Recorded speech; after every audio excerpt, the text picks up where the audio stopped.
Farm Bureau. Lee VanHorn joins us right now to talk about a new company that he has started and his first client as well. Lee, it's great to visit with you. I was joking earlier. I said you were involved in college athletics and then decided that you needed to go out and perhaps get a real job, and so you went to law school. And now here you are back in college athletics. What's up, man? I appreciate that. I'm thankful y'all had me on. It's kind of funny you say that. I actually worked in the athletic department when I was a student at Mississippi State, and the entire time I always told myself when I graduate and get out in the real world, I'm going to get a real job and get out of athletics. But for whatever reason, I keep winding back up in college athletics. It must be a good place to be. All right, so let's just jump in and talk about this. Name, image, and likeness is something that was talked about for years, certainly a lot for the last year. It kind of came to a head this summer on July 1st when in multiple states you had laws that were passed that allowed student athletes to capitalize on their name, image, and likeness. So let's start by just kind of telling us what it is that you're up to. Absolutely. So as you just mentioned, recently graduated from law school. And while I was in law school, a lot of this name, image, and likeness stuff was really getting kicked around across the country. And with my background in college athletics and just seeing what was coming, I thought there would be some opportunities out there to help student athletes and just try to navigate what was on the horizon for them. While I was in law school, I actually wrote a couple of academic articles. One got published. And really what I was focused on was how to keep the team together when name, image, and likeness hits. You know, I think one thing that really separates college athletics from professional athletes is, you know, the individual versus the team. And when NIL first came down the pipe, I think one of the big worries was that at the college level, the superstar athletes, they kind of cannibalize all the money, and that could cause some issues on the team. So that was always in the back of my mind. Once I graduated from law school, I went back to Mississippi State and kind of ran their compliance side of name, image, and likeness. And I was sitting there every day getting phone calls from folks that would call and say, hey, I have this amount of money, and I would like to do a deal with these folks. And usually it was more than one student athlete. Sometimes it was an entire team. Sometimes it was a position group in a certain sport. And sometimes it was just two or three athletes. And whoever I was talking to on the other end of the phone was usually a business person, and they were wanting me to help them set a deal up. Well, in Mississippi, as it is in I was going to say, but you couldn't do that, right? Exactly. So in Mississippi, it's against the law. The university cannot be involved in arranging an NIL deal for a student athlete, and that's fairly common across the country. There's a few places where the university can be somewhat involved, but certainly not in Mississippi. So eventually I'm sitting there, and I keep getting these phone calls over and over, and there's a ton of money left on the table because the business people are sitting there going, I'm trying to run a business. I don't have time to track down 10 kids individually, talk to their parents, talk to their agents. Maybe they have an attorney involved. And it can be a cumbersome process. Plus, they've got to understand all these new laws out there that could jeopardize the student athlete's eligibility. So eventually, you know, I kind of identified an opportunity in the market and really more of a need than an opportunity. So I went to John Cohen and some other folks I worked for there at State and kind of laid it out. It's like, hey, I think there's an opportunity out there to help student athletes, not just Mississippi State student athletes, but student athletes across the country. And with their blessing, I left my position at Mississippi State, started this company here recently, and we've hit the ground running from there.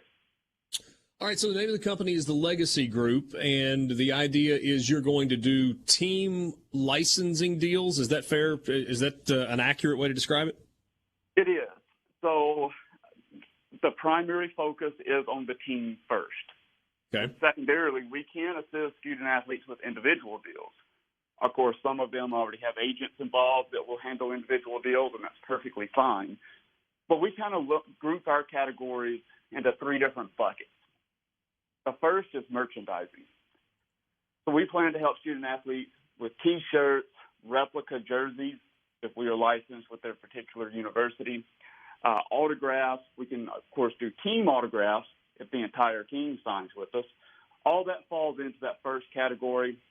Category number 2 is NIL events, and those are things like camps, lessons, autograph signings. Again, focusing on the team first, you have the entire team sitting in there, kind of a one-stop shop to get everybody's autograph if you would like it. Same thing on camps. Let's say we're working with a football team. We could have a quarterback's camp with all the quarterbacks of any particular team that we're working with hosting a camp. Now, again, if there's a quarterback that goes back home during the off-season and wants to host a camp by himself, we can, of course, assist with that as well. Okay. So all that falls under Category 2. And then this third bucket that I like to talk about is more of the traditional endorsement examples. If a business wants to work with the student-athlete so the student-athlete can promote the business, we can help arrange that as well. Again, our goal is to include more than one student-athlete in that endorsement. So, we can have an autograph signing at a car dealership and have multiple student-athletes out there, or maybe even work with the business where the entire team endorses a particular business. Yeah. So, Lee, when I get so many questions. We're shorter on time than I had hoped, and maybe we can talk about this a little more if you've got time to hang with us. Yeah.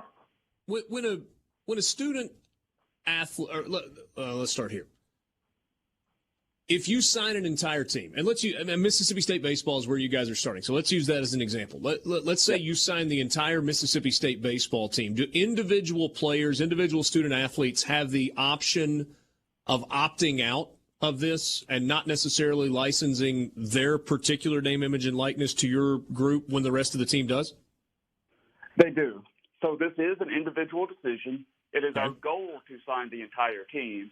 But realistically, I'm not sure we could ever reach 100%. So they do have the option of either signing or not signing. And even after they sign with us, there's going to be opportunities for them to either opt in or opt out of those opportunities even after they sign with us.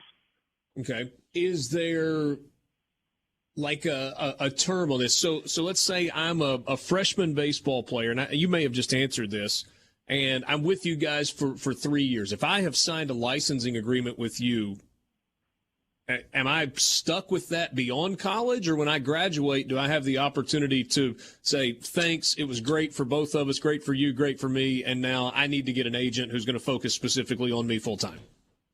So there's actually a couple points in that question that I want to highlight. So first, all of our deals that we're signing are annual deals. So we'll renew them next fall. Another point on that, it is actually against the law in Mississippi, the NIL law, for any deal, any endorsement activity to extend beyond a student-athlete's participation in a sport at the institution. So even if I wanted to sign a kid to a 10-year deal, that would violate the law. And a final point I'll make on this, which is really important in case any sports agents are out there listening, I have zero desire to represent any of these student-athletes after they turn professional. We are strictly a collegiate name, image, and likeness company. And that's I'm glad you brought that up because I was going to ask, are you having to register as an agent in the state of Mississippi right now? So I have filed my paperwork with the Secretary of State. I am fairly adamant that I'm not a sports agent simply because we are licensing the rights away from the kids, similar to a local retail store that would license the kids' rights to put it on a T-shirt. I'm essentially doing the very same thing. We're giving them an upfront guarantee. They license the rights to us, and then we turn around and just try to help them make money on the back end. Lee, I'm sure, like, out of the goodness of your heart, you would love to help these guys, but how does the Legacy Group make money? It's very interesting. I'm still trying to figure out the revenue model on this. So we give them an upfront guarantee, and then the student-athlete does not make any money until the student-athlete has made that amount of money back for the company. So we'll just use nice round numbers here. Let's just say I guarantee a student-athlete $100. The first $100 that student-athlete makes comes back to the company, so now we're even. All the money that I've given out has come back. And anything we make on top of that, we enter into a revenue share. The student-athlete will receive a certain percentage, and then we'll receive the remainder of that. And without getting into too many of the details on it, that revenue share mimics what an agent would charge student-athletes. Okay. That makes sense. Hey, Lee, I know you've got a lot going on. Is there any chance you could hang with us through the break and spend a few more minutes with us before we wrap up the hour? Yeah, absolutely. Awesome. We've got more coming up with Lee VanHorn. He is an attorney and has launched the Legacy Group, which is focusing on licensing deals primarily for teams at the college level, and is perhaps filling a really important niche. We'll talk about what's going on as it pertains to Mississippi State baseball specifically. And in Mississippi, we're going to continue on the Farm Bureau phone line with Lee VanHorn, who is an attorney and is co-founder of the Legacy Group, which is working in the NIL space with college athletics, primarily doing team licensing deals. And, Lee, we've only got about 6 minutes here, so I'm just going to jump right back in. Let's talk specifically about Mississippi baseball, Mississippi State baseball, because that is your first client, maybe subset of Mississippi State athletics. I'm not sure if I'm saying that exactly right. There's a dollar amount that has been reported that is a guarantee for players. Is that public? Is that just rumor?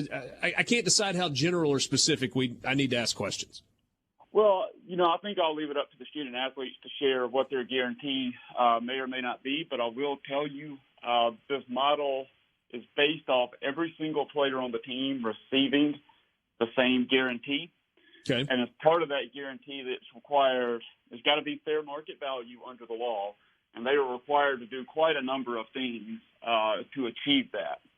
Matter of fact, the license fee is paid out over the course of 10 months. If the student athlete fails to live up to his end of the contract, we will, of course, cut the payment off. But that's just one way that we make sure we stay in compliance with the law and that the student athletes actually return the value that we're giving to them.